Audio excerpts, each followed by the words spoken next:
Brilliant. Thank you. Very good. So this is very exciting for me. This is the very first time I present this work that I'm working towards with Alasia.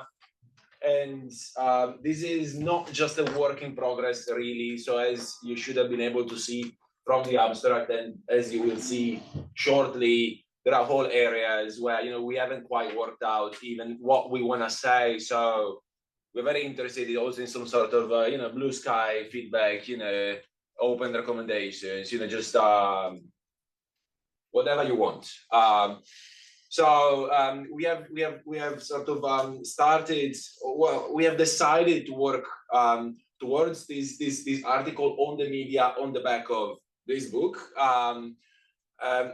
In the normative bits of this book, we look at non-state actors a lot to supplement some more traditional work around sort of legal coercive militant measures, and then also sort of more lukewarm, civic education focused liberal work.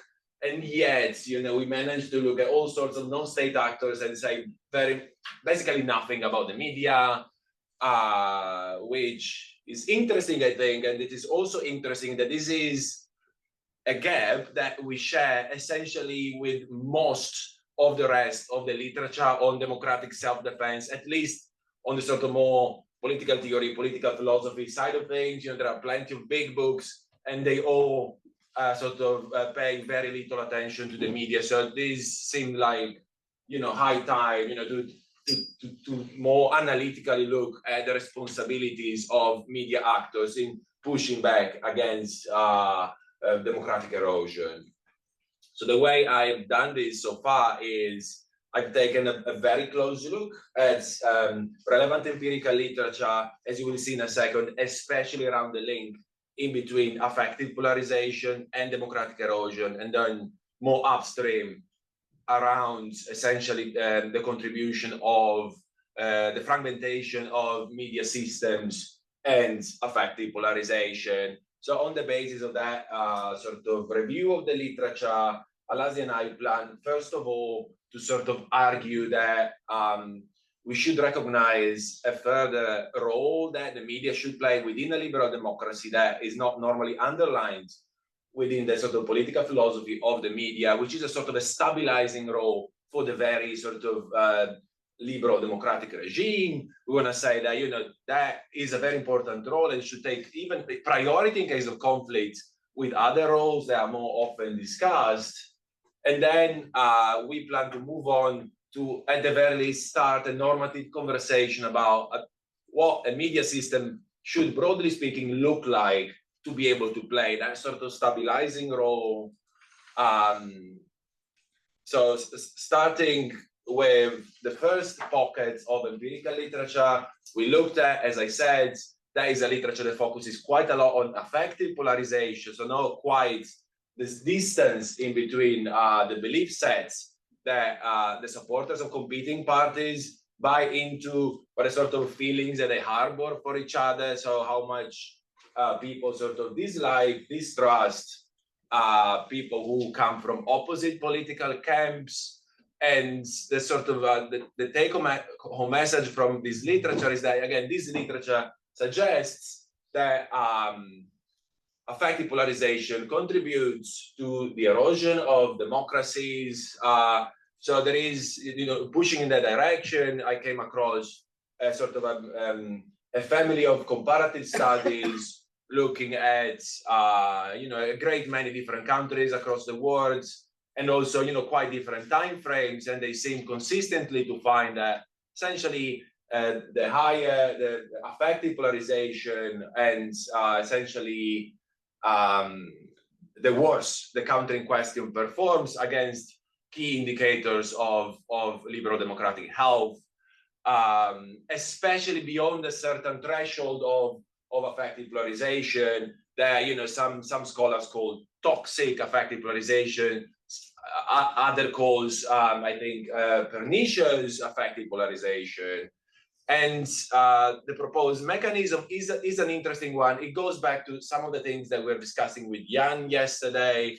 So the proposed mechanism doesn't quite assume that people in Hungary, for example, in Turkey, don't support democracy any longer, right? So if you poll them, they will still say that democracy is their favorite regime, but the more effective, essentially, the population, the more effectively polarized the population is, the more, in a sense, they are ready to trade off that belief in democracy and favor partisanship instead, right? So the more they think that, you know, people from the opposite party are unreliable, not to be trusted, not to be liked, well, the more they're happy for democracy to take a hit in order to avoid this awful outcome for them, which is the opposite party to take power. And this sort of mechanism has been also confirmed by a different pocket of literature, essentially experimentally by administering sort of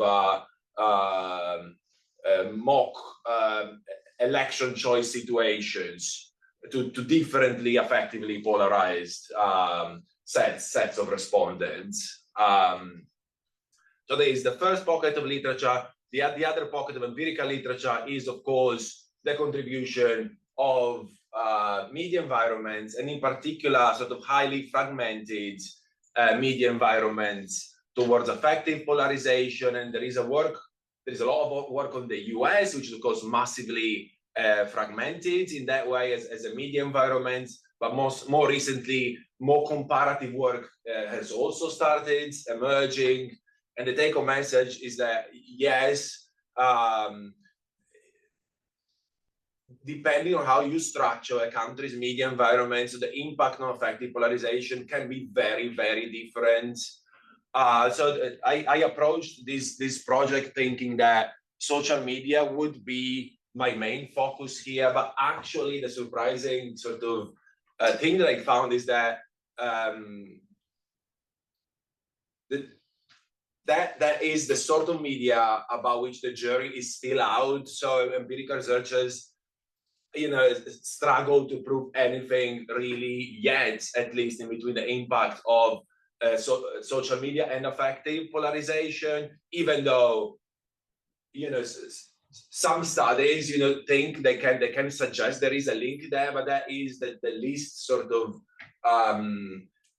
the least solid finding. But you know that we don't really need to think anything specifically about social media, because there is what I take to be very solid literature in between that discusses the link between a highly fragmented sort of cable TV, satellite TV, and then essentially sort of generally broadband internet news environments, and sort of varying levels of effective polarization. And so I can tell you, you know, that the broad brushes of the story. So again, as I said, a lot of this literature looks at the US, and what happened starting from the 80s is that, you know, broadband TV sort of starting having its share of essentially the audience eaten up initially by cable TV, then satellite TV, and then eventually by sort of access to the broadband internet, where people could look for the sort of political news that they wanted from the outlets that they wanted.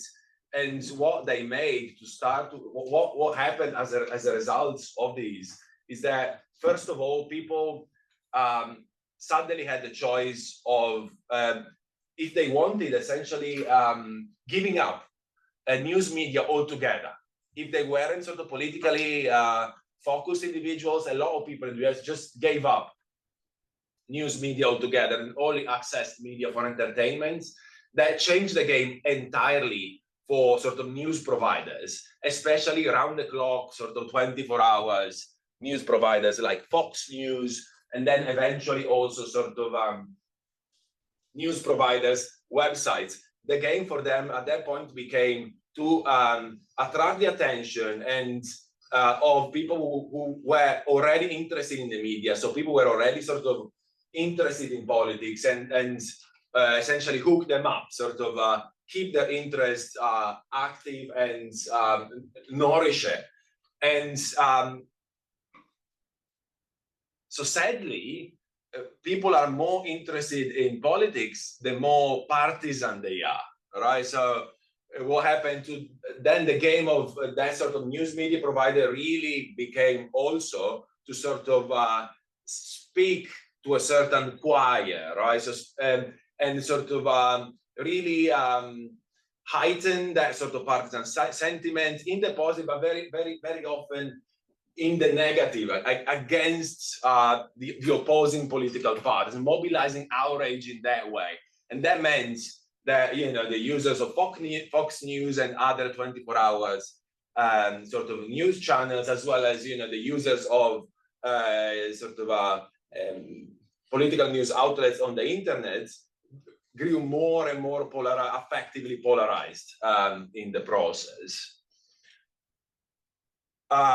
So of course, moving on to our, you know, more recognizably sort of political philosophical points, what I believe the literature I have, you know, very roughly summarized so far demonstrates that there is that very interesting link in between the way in which you structure and regulate your media environment and growing levels of affective polarization, and in turn, effectively, how stable the liberal democratic regime is going to be in your country. So adding to that sort of value judgments, placing quite a lot of importance on not losing the sort of liberal democratic achievements that you have sort of achieved in your country. That seems to suggest that, well, obviously we should want the media to play the role of stabilizers of the liberal democratic regime, essentially in inhibiting affective polarization, essentially. And so the next task for me was to essentially check the literature for mainstream political philosophy and political theory about what the role of the media should be in a liberal democracy. And from what I could see so far, that sort of role that we want to defend doesn't seem to be represented yet. So those, I think, are the three main sort of families of roles of the media in a liberal democracy that seem to be sort of argued for in existing literature. There is sort of a straightforward, the media should should inform the public, role for the media. There is the idea that the role should be watchdogs against the elite, when they try to abuse their power, that the media should rise and out them and mobilize civil society against them. And then finally, there is this idea that the media should be a further channel of representation for the people, in particular for partisans of political parties or political causes, right? So we should indeed have partisan news media outlets, because they will give a further channel of voice to sort of different groups of partisans in society. As I said, we want to add to that list, first of all, a further role that I think we should embrace for the media in liberal democracies. And it is essentially a role positing that, yes, the media should play this function of keeping the population of liberal democratic countries sort of effectively together, sort of keeping them from driving further apart in this sort of a zero-sum game of sort of reciprocal distrust and hatred. And this is because that is important to keep liberal democratic institutions more firmly in place. And as I said, I think this is quite an original role, at least against the background of the contemporary political philosophy literature, to attribute to the media.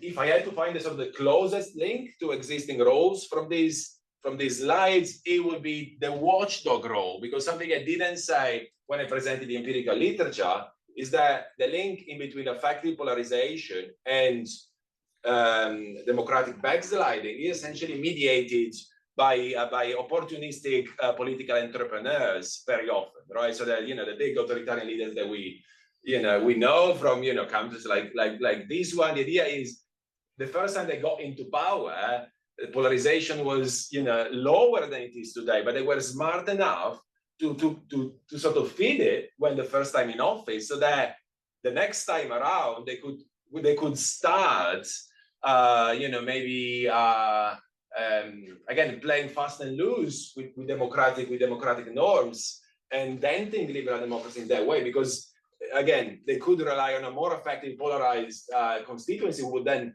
tolerate that sort of stuff, as long as promise to keep the opposition out of power. But again, it seems to us that, to the extent that our role for the media is a watchdog role, that is a very different watchdog role from the usual picture of, when the elites try something, they react. So to the extent that the media in our picture are playing a watchdog role, it's a preventative watchdog role, sort of keeping effective polarization in check. So never, putting, again, opportunistic figures like Erdogan, in the position to be able to exploit the effective polarization for their aggrandizement, as empirical scholars say. I have put Maxime there as well. So